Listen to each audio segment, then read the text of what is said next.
যিসকল ষ্টুডেণ্টে 2027 চনত মেট্ৰিক পৰীক্ষা দিবলৈ গৈ আছে এই ভুলকেইটা তোমালোকে কেতিয়াও নকৰিবা, নহ'লে কিন্তু তোমালোকক পিছত মেট্ৰিক পৰীক্ষাও দিব নিদিব। ইউনিট টেষ্টত যদি এই ভুলকেইটা তোমালোকে কৰা আৰু পিছত এডমিট কাৰ্ড যে আহে, এডমিট কাৰ্ডো কিন্তু তোমালোকৰ নামত নাহিব। যাৰ ফলত কি হ'ব, যিমানে ভাল প্ৰিপেৰেশ্যন নকৰা কিয় 90% পাব লগা ষ্টুডেণ্টজনো পিছত আল্টিমেটলি ফেইলে হৈ যাব, আকৌ এবাৰ পৰীক্ষা দিব লাগিব। তো এইকেইটা ভুল নকৰিবা। এতিয়া এনেকুৱা হ'ব পাৰে যে তোমালোকে ভাবিছা মই ঘৰত থাকিয়ে পঢ়িম, ভালকৈ পৰীক্ষাখিনি দিম আৰু পিছত মেট্ৰিক পৰীক্ষা মোৰ ভাল হৈ যাব। তেনেহ'লে ভুল ভাবি আছা, কাৰণ তোমালোকে যিমানে প্ৰিপেৰেশ্যন নকৰা কিয় এক্সামৰ কাৰণে পিছত গৈ কিন্তু তোমালোকক এক্সামত বহিবই নিদিব। আল্টিমেটলি এডমিট কাৰ্ড নাহিলে তোমালোকক কিন্তু পৰীক্ষা দিব নিদিব। আৰু ইয়াৰ ৰিগাৰ্ডিং সেবাই কিবা কৈছে নে? হয়, ৰিয়েলি কৈছে সঁচাকৈ, অফিচিয়েল নটিছো আছে ইয়াৰ ৰিগাৰ্ডিং। কি কোৱা হৈছে গোটেইখিনি কথা আজি মই এই ভিডিঅ'টোত তোমালোকক জনাই দিম। আৰু ইউনিট টেষ্টৰ মাৰ্কছ এড হ'ব নেকি মেট্ৰিক পৰীক্ষাত, যোনটো চবৰে ডাউট থাকে। আৰু লগতে আলোচনা কৰিম যে ইউনিট টেষ্টত যদি তোমালোকে ফেইল হৈ যোৱা তেনেহ'লে মেট্ৰিক পৰীক্ষা দিব নিদিব নেকি, কাৰণ বহুতো ষ্টুডেণ্টছক সিহঁতৰ প্ৰিন্সিপাল আদিয়ে কৈ থাকে যে তোমালোকে পাছ কৰিব লাগিব, নহ'লে কিন্তু এডমিট আদি নিদিয়ে। তো সেই কথাটো সঁচা নেকি, গোটেইখিনি কথা আলোচনা কৰি আছোঁ, ভিডিঅ'টো সম্পূৰ্ণ চাবা। আৰু কোনোবা ষ্টুডেণ্টে যদি আমাৰ এই চেনেলটোত প্ৰথমবাৰৰ বাবে আহিছা, ছাবস্ক্ৰাইব কৰা নাই, তেনেহ'লে ছাবস্ক্ৰাইব কৰি থৈ দিবা। ইয়াত তোমালোকে ৰিয়েল আৰু ফাষ্ট ইনফৰমেশ্যন পাবা। লগতে যদি ভাল ৰিজাল্ট কৰিব বিচাৰিছা 2027 চনৰ মেট্ৰিক পৰীক্ষাত, তেনেহ'লে আমাৰ এই চেনেলটো ছাবস্ক্ৰাইব কৰি থোৱাটো খুবেই ইম্পৰ্টেণ্ট হয়। আমি তোমালোকক টাইম টু টাইম গাইড কৰি যাম। 2025ৰ বেটছটোক আমি যিমান পাৰোঁ গাইড কৰিলোঁ, 2026তো আমি যিমান পাৰোঁ গাইড কৰিছিলোঁ ইউটিউবৰ জৰিয়তে। বহুতো ষ্টুডেণ্টছৰ ৰিজাল্ট ভাল হৈছে, তো তোমালোকৰো ভাল হ'ব। কিন্তু বৰ্তমান মই নিবিচাৰোঁ যে কোনো মেট্ৰিক পৰীক্ষা নিদিয়াকৈ থকাটো। তো সেইটো কাৰণে এই দুটা আপডেট জানি লোৱাটো খুবেই ইম্পৰ্টেণ্ট হয়, নহ'লে কিন্তু মেট্ৰিক পৰীক্ষা তোমালোকক দিব নিদিব। তো আহিছোঁ আমাৰ প্ৰথম আপডেটটোলৈ। প্ৰথম আপডেটটোনো কি হয়, ইয়াৰ পিছত ছেকেণ্ড আপডেটটো জানি লোৱা, সেইটো কিন্তু খুবেই গুৰুত্বপূৰ্ণ হয়। এটাও যদি মিছ কৰি দিয়া তেনেহ'লে প্ৰব্লেম হ'ব পাৰে। তো প্ৰথম আপডেটটো চোৱা, ইয়াত কিন্তু যোৱাবাৰ এডমিট কাৰ্ড অহা আগে এখন নটিছ আহিছিলে, য'ত কোৱা হৈছিলে যে ইউনিট টেষ্ট 1ৰ কিন্তু মাৰ্কছটো এভেইলেবল হ'ব লাগিব তোমালোকৰ এন্ট্ৰি পৰ্টেলত, মাৰ্কছ এন্ট্ৰি পৰ্টেলত। আৰু মাৰ্কছ এন্ট্ৰি পৰ্টেল কি হয়, য'ত প্ৰতিবাৰে সেবাই তোমালোকৰ নম্বৰ সেইখিনি গম পাই থাকিব। কেনেকৈ গম পাব, মাৰ্কছ এন্ট্ৰি পৰ্টেল আছে আৰু তাত টিচাৰ্ছসকলে যেতিয়া তোমালোকৰ এক্সাম হৈ যায়, তোমালোকৰ মাৰ্কছখিনি কিন্তু সেবালৈ পঠাব লাগিব, এছএফ বৰ্ডলৈ পঠাব লাগিব। আৰু সেইটো কোৱা হৈছে। কিন্তু ইয়াতে আকৌ বহুতে ডাউট হ'ব পাৰে যে তোমালোকৰ এতিয়া কি ইউনিট টেষ্টৰ মাৰ্কটোও যোগ হ'ব, হাফ ইয়াৰলি মাৰ্কছটো, তাৰপিছত এনুৱেলৰ মাৰ্কছ, চবৰে মাৰ্কছ কি যোগ হৈ থাকিব নেকি, আৰু সেইখিনি তোমালোকৰ মেট্ৰিক পৰীক্ষাত কিবা এফেক্ট কৰিব নেকি? তো সেইটো ভুল নাভাবিবা। তোমালোকে ইউনিট টেষ্টৰ মাৰ্কছটো হয় স্কুলে কিন্তু তোমালোকৰ বৰ্ডলৈ পঠাব লাগিব। তোমালোকে যিমান নম্বৰ নোপোৱা কিয়, ইউনিট টেষ্ট এক্সামত ফেইল কৰিছা, পাছ কৰিছা, যিয়ে নোপোৱা কিয়, সেইটো কিন্তু বৰ্ডলৈ পঠাব লাগিব।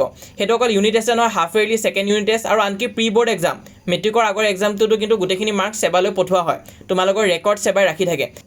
এইকাৰণে এই ৰেকৰ্ডটো ৰখা হয় যাতে ইনকেছ যদি মেট্ৰিক পৰীক্ষা নহয় কিবা কাৰণত, যেনেকৈ এবাৰ ক'ভিড হৈছিলে, তো তেনে ক্ষেত্ৰত কি হ'ব, তোমালোকৰ এই মাৰ্কছটোৱে কাউণ্ট হ'ব। এনে বেলেগ কোনো ক্ষেত্ৰত কিন্তু এই মাৰ্কছটো কাউণ্ট নহয়। এইটো জাষ্ট এমাৰ্জেঞ্চি হিচাপে বৰ্ডে ৰাখি থৈ দিছে। তাক লৈ কোনো ধৰণৰ তোমালোকে চিন্তা কৰিব নালাগে। কিন্তু চিন্তা কৰিব লগা বস্তুটো হৈছে তোমালোকৰ আপডেট নাম্বাৰ 2টো। আৰু আপডেট নাম্বাৰ 2ত কি কোৱা হৈছে যে তোমালোকে প্ৰেজেণ্ট থাকিবই লাগিব। এতিয়া তোমালোকৰ হ'বলৈ গৈ আছে ইউনিট টেষ্ট এক্সাম, তাৰপিছত হাফ ইয়াৰলি এক্সাম, তাৰপিছত প্ৰি বৰ্ড এক্সাম হ'ব। আৰু ইয়াত কিন্তু তোমালোকে প্ৰেজেণ্ট থাকিব চেষ্টা কৰিবা। ইয়াত কোৱা হৈছে যে কোনোবা ষ্টুডেণ্টে যদি ইউনিট টেষ্টতো এবচেণ্ট থাকে, তাৰপিছত হাফ ইয়াৰলিটো এবচেণ্ট হৈ যায়, আৰু তাৰপিছত প্ৰি বৰ্ড এক্সামত যদি থাৰ্ড টাইমৰ কাৰণে এবচেণ্ট হয়, তেনেহ'লে তেনেকুৱা ষ্টুডেণ্টক কিন্তু মেট্ৰিক পৰীক্ষা দিব দিয়া নহ'ব। তো ধৰি লোৱা তোমালোকে ইউনিট টেষ্ট এক্সামত কিবা প্ৰব্লেমত এবচেণ্ট হৈ গ'লাগৈ, তাৰপিছত হাফ ইয়াৰলিটো এবচেণ্ট হৈ দিলা, তাৰপিছত লাষ্টত প্ৰি বৰ্ড এক্সামতো তোমালোকে এবচেণ্ট হৈ গ'লাগৈ। তো তেনে ক্ষেত্ৰতহে মেট্ৰিক পৰীক্ষা দিব নোৱাৰিবা। ইনকেছ যদি এটাত এবচেণ্ট হৈছে তেনেহ'লে এপ্লিকেশ্যন দি দিবা স্কুলত, তোমালোকৰ টিচাৰক তোমালোকে এপ্লিকেশ্যন দি দিবা, তেনেহ'লে তোমালোকে পৰীক্ষা দি থাকিব পাৰিবা, মেট্ৰিক পৰীক্ষা দিব পাৰিবা। কিন্তু মাইনৰ ৰিজনৰ কাৰণে এবচেণ্ট হৈ নাযাবা। পৰীক্ষা 4টাই হয়, খুবেই ইম্পৰ্টেণ্ট হয়, unit test, half yearly, pre board আৰু ইউনিট টেষ্ট, ছেকেণ্ড ইউনিট টেষ্টটো হয় কিছুমান ডিষ্ট্ৰিক্টত নহয়। তো সেইটো ডিষ্ট্ৰিক্টৰ ওপৰত কথা। কিন্তু এই 4টা এক্সাম তোমালোকে প্ৰেজেণ্ট থাকিব চেষ্টা কৰিবা। আৰু কিবা কাৰণত যদি এবচেণ্ট হৈ যোৱা, কাৰণ চবৰে প্ৰব্লেম হ'ব পাৰে, কিছুমানৰ মেডিকেল এমাৰ্জেঞ্চি থাকিব পাৰে, বা অন্য কিবা প্ৰব্লেমৰ কাৰণে তোমালোকে এক্সামত এবচেণ্ট হৈ গৈছা, তেনে ক্ষেত্ৰত কিন্তু তোমালোকে এপ্লিকেশ্যন দি দিবা। এপ্লিকেশ্যন দিলে তোমালোকৰ মানি ল'ব। আৰু কি হ'ব, ইনকেছ যদি তোমালোকে ফেইল হৈ যোৱা ইউনিট টেষ্ট এক্সামত, ইউনিট টেষ্টত ফেইল হ'লে কোনো কথাই নাই। এক্সাম এইকাৰণে পাতা হয় যাতে তোমালোকে যদি ফেইল কৰিছা, নিজৰ ভুলখিনি যাতে গম পোৱা আৰু পিছত ইম্প্ৰুভ কৰিব পাৰা।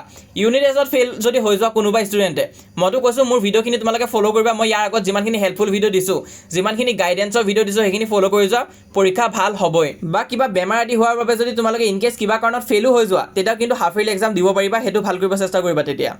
তো সকলোৱে বুজিছাই নহয় যে ইউনিট টেষ্ট এক্সামটো কিয় ইম্পৰ্টেণ্ট হয়। তো চোৱা, মেট্ৰিক পৰীক্ষাৰ যোনটো চিলেবাছ হয় আমাৰ চেনেলত আমি আপলোড কৰি থৈ দিছোঁ। তাৰপিছত ইউনিট টেষ্ট এক্সামৰ যোনটো চিলেবাছ হয় সেইটো আমাৰ চেনেলত আপলোড কৰি থৈ দিছোঁ। তোমালোকে চাৰ্চ কৰিলেই হ'ল। বাকি মই ডেছক্ৰিপশ্যন আদিত লিংকো দি দিম লগতে কমেণ্ট কৰিবা যে তোমালোকৰ ইলেক্টিভ ছাবজেক্টটো কি হয় কাৰণ ইলেক্টিভ ছাবজেক্টৰ কাৰণে মই এতিয়ালৈ কোনো ধৰণৰ সহায় কৰিব পৰা নাই সবৰে ইলেক্টিভ ছাবজেক্ট বেলেগ বেলেগ হয় হ'লেও মই 3-4খন মান ইম্পৰ্টেণ্ট ইলেক্টিভ ছাবজেক্ট সিলেক্ট কৰিব চেষ্টা কৰিম কমেণ্ট কৰিবা তোমালোকৰ ইলেক্টিভ ছাবজেক্ট কি হয় আৰু এবাৰ পৰীক্ষাত তোমালোকৰ ইমান এটা প্ৰব্লেম নহয় কিন্তু ইংলিছ ছাবজেক্ট আৰু ছ'চিয়েল ছায়েন্স ছাবজেক্টত অকণমান প্ৰব্লেম হ'ব পাৰে ইংলিছত কি হৈছে আজিকালি এক্সাক্ট কুৱেশ্যন নাহে আণ্ডাৰষ্টেণ্ডিং অফ কুৱেশ্যন সোধে কিন্তু ইংলিছৰ কাৰণে চিন্তা কৰিব নালাগে তোমালোকৰ বাবে পেইড নোটছো আছে লগতে ফ্ৰীতেও মই যিমান পাৰোঁ সহায় কৰি যাম তো চোৱা পেইড নোটছ আছে তোমালোকে যদি 149 rupees দি গোটেই সিলেবাছৰ নোটছখিনি লৈ ল'ব পাৰিবা নহ'লে তোমালোকে আমাৰ বেটছতো জইন হ'ব পৰা য'ত পাৰ্চনেলি মই তোমালোকক গাইড কৰি যাম তাৰোপৰি তোমালোকে গোটেইখিনি চেপ্টাৰৰ ওৱান শ্বট ভিডিঅ' পাই যাবাগৈ ধুনীয়াকৈ চাই সোনকালে সিলেবাছটো শেষ কৰিব পাৰিবা তো এই নম্বৰটোত তোমালোকে কণ্টেক্ট কৰিবা হোৱাটছএপত মেছেজ দিবা তোমালোকে তেতিয়া তোমালোকক এড কৰি দিয়া হ'ব আৰু নোটছ আদিও তোমালোকে ল'ব পাৰিবা তো হোৱাটছএপত যোনটো নাম্বাৰ শ্ব' হৈ আছে তোমালোকে চোৱা 60037 তো সেই নাম্বাৰটো তোমালোকে মেছেজ দিবা হোৱাটছএপত পাবা তো তাৰোপৰি যোনখন আমাৰ ই বুক হয় মানে গোটেইখিনি চেপ্টাৰৰ তোমালোকে PDF পাই যাবাগৈ একো টপিক বাদ দিয়া নাই সব টপিক কভাৰ কৰা হৈছে আৰু সেইটো মই তোমালোকক এটা ডেমো PDF ফ্ৰীতে দিবলৈ গৈ আছোঁ এই লেটাৰটো গড বৰ্তমান বহুতে পঢ়ি আছা তো এই লেটাৰটো গডৰ ইম্পৰ্টেণ্ট MCQ ইম্পৰ্টেণ্ট কুৱেশ্যন সামাৰী আদি গোটেইখিনি ফ্ৰীতে তোমালোকক দিবলৈ গৈ আছোঁ আমাৰ হোৱাটছএপ গ্ৰুপত জইন কৰিবা হোৱাটছএপ চেনেলৰ লিংকটো মই পিন কমেণ্টত দি দিম তাৰোপৰি আমাৰ ডেছক্ৰিপশ্যনত বা লিংক দিয়া থাকিব কাৰণ মই জানো যে তোমালোকে প্ৰথম চাই লোৱা ডেমো হিচাপে মই এটা PDF ফ্ৰীতে দি দিছোঁ এই লেটাৰটো গডৰ কাৰণে এই লেটাৰটো গড চেপ্টাৰটো আগতে কমপ্লিট কৰি লোৱা PDFখন দি যদি ভাল লাগিছে তেনেহ'লে পিছৰখিনি তোমালোকে ল'ব পাৰিবা কাৰণ মোৰ বিশ্বাস আছে তোমালোকে এই প্ৰডাক্টটো কিন্তু ভাল পাবাই তো সেইটো কাৰণে জইন কৰিবা হোৱাটছএপত ঢেৰ PDF ফ্ৰীতে দি থকা হৈছে আনকি মই টেষ্ট পেপাৰছো তোমালোকক ফ্ৰীতে দি দিছোঁ যোৱা বছৰ টেষ্ট পেপাৰ্ছ মানে বিভিন্ন ডিষ্ট্ৰিক্টত প্ৰি ফাইনেল এক্সাম হয় তো তাত কেনেকুৱা ধৰণৰ প্ৰশ্ন সোধে সেই কথাটো তোমালোকে গম পাবা সেইটো কাৰণে আমাক হোৱাটছএপত জইন কৰিবা যিসকলে এতিয়ালৈ জইন কৰা নাই আৰু লগতে আমাৰ এই চেনেলটো ছাবস্ক্ৰাইব কৰি থৈ দিবা তাৰোপৰি মই চিলেবাছ আদিৰ ভিডিঅ' ডেছক্ৰিপশ্যনত থৈ দিম তোমালোকে চালেই হ'ল আৰু এক্সামৰ কাৰণে সকলোকে অল দ্য বেষ্ট মই আশা কৰিছোঁ সকলোৰে পৰীক্ষা ভাল হ'বই তোমালোকে এতিয়াৰ পৰা ভালকৈ পঢ়ি যোৱা 80% 90% ইজিলি তোমালোকে আনিব পাৰিবা